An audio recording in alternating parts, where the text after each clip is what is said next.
যে আমার দেওয়া সময়, আমার দেওয়া যৌবন, আমার দেওয়া অর্থ কোন কাজে ব্যয় করেছ?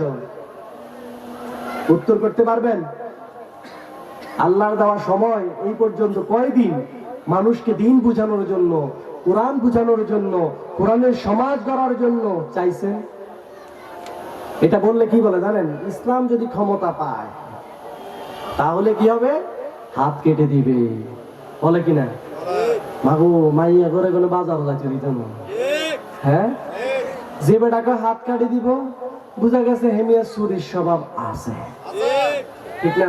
ঠিক আসতে বললেন যে আপনারা আছেন নাকি এরকম? হ্যাঁ, যে বেটাকে আরে মাইয়া করে বাজার দিত না, তাইলে হাতে চোর সমস্যা আছে, ঠিক কিনা? আরে ইসলাম ক্ষমতায় গেলে ইসলামকে দায়িত্ব নিছে আপনার বাজার করে দেবে, আপনাকে বাজার করার সর্বোচ্চ স্বাধীনতা দেওয়া হবে, স্বাধীনতার সহকারে, উন্মুক্ত উদিলা হয়ে না, ঠিক কিনা? আপনি নিরাপদ হবেন ইসলাম আসলে, আর ইসলাম না আসলে আপনার সমস্যা বাড়বে, একের পর এক সমস্যা থাকতেই হবে, থেকেই যাবে। আল্লাহ আমাদেরকে বোঝার তৌফিক দেয় সকলে, আমিন। এগুলো কি রাজনৈতিক কথা ছিল? কিসে থেকে বলছিলাম? সন্দেহ আছে? সন্দেহ যদি থাকে তাফসীর ইবনে কাসির খুলবেন, তাফহিমুল কোরআন খুলবেন, আহসানুল বয়ান খুলবেন। এই তিনটা কিতাব থেকে, এই তিনটা কিতাবের মধ্যে আছে যে জানে তাকে বলবেন, সে যেন আপনাকে বুঝাইয়া দেয়। আর না আমার কাজ লাগে, আমি দেখাইয়া দেবো ইনশাআল্লাহ। আজকের আলোচনা আপনারা, আজকের আয়োজন আপনারা খুশি হবে? নারাজ আছেন? খুশি আছেন? তাহলে আমি আপনাদেরকে রিকোয়েস্ট করবো, নোয়াপাড়া তারুণ্যের আলো সংঘ, আপনি তো আমার ওস্তাদ সমুদুল্লাহ, আমার বিয়াদতি মনে হইতেছে।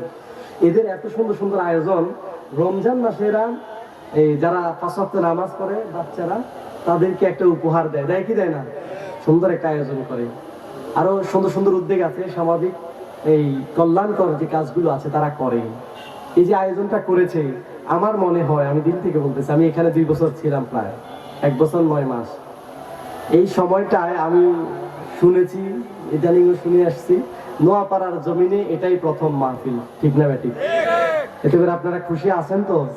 তাহলে যারা আয়োজন করে তাদেরকে ভবিষ্যতে উৎসাহিত করবেন নাকি তাদেরকে মন ভেঙে দিবেন? উৎসাহিত করবেন তো ইনশাল্লাহ। কিভাবে? যে বাতিজা দে, তোরা কর, আমরা আছি, নাকি? কি কি দিয়ে উৎসাহ করবেন? সর্বোচ্চ টাকা দিয়ে, সময় দিয়ে, সাহস জুগিয়ে, তাদেরকে সকল কল্যাণকর কাজে অগ্রাধিকার রাখার জন্য, তাদেরকে অগ্রভূমিকা রাখার জন্য সর্বোচ্চ প্রচেষ্টা চালিয়ে তাদেরকে হেল্প করবেন তো ইনশাল্লাহ।